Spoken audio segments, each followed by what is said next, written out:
पहले तो ओमकार का ध्यान किया जाता है। अच्छा। हाँ जी,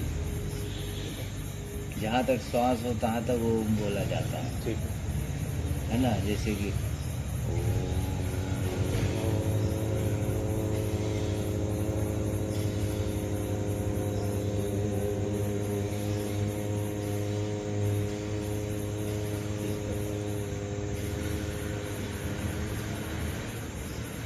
मौ का उच्चारण नहीं होना चाहिए। अच्छा।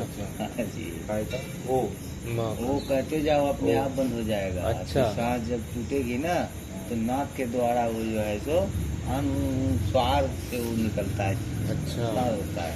वो होना नहीं चाहिए, अपने आप होना चाहिए। अपने आप बोलना नहीं चाहिए, अपने आप वो बोलते जाओगे ना आप। हाँ हाँ हाँ।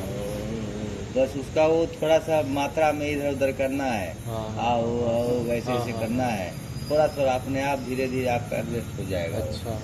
मौन नहीं बोलना है। हाँ, हाँ जी,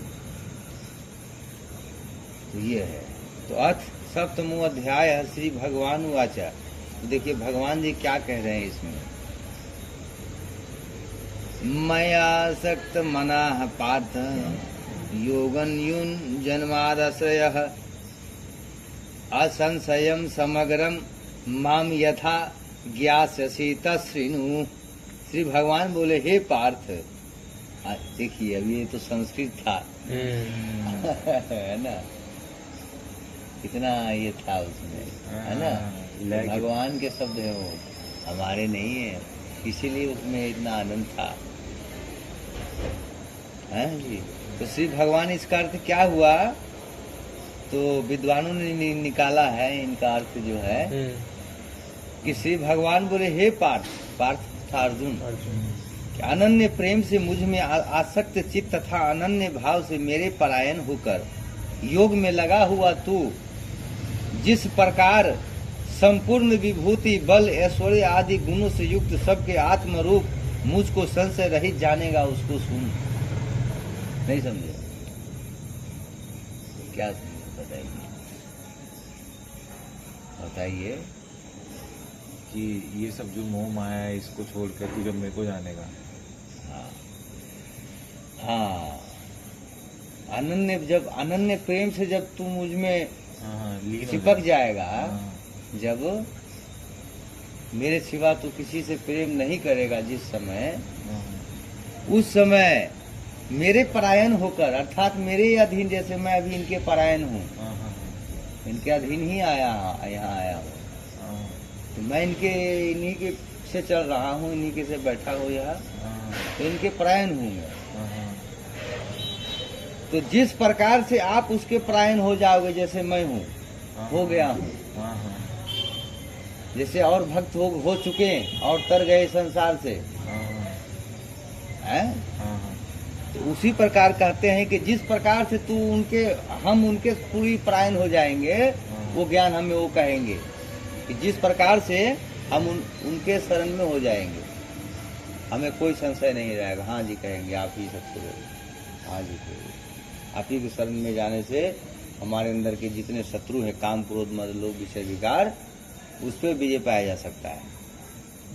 सबसे बड़ा शत्रु हमारे भीतर है, बाहर कोई नहीं है।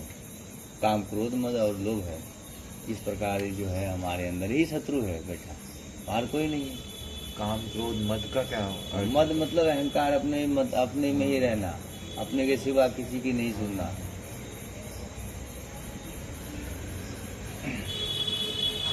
सत्य की सुनना चाहिए, सबकी नहीं, जो सत्य का है उसकी जरूर सुनना चाहिए।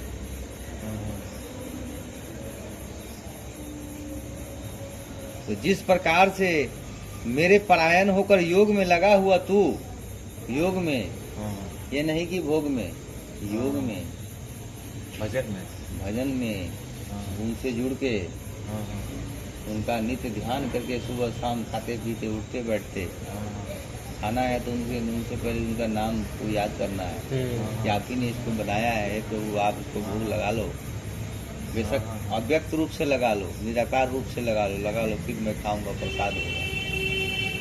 हाँ जी।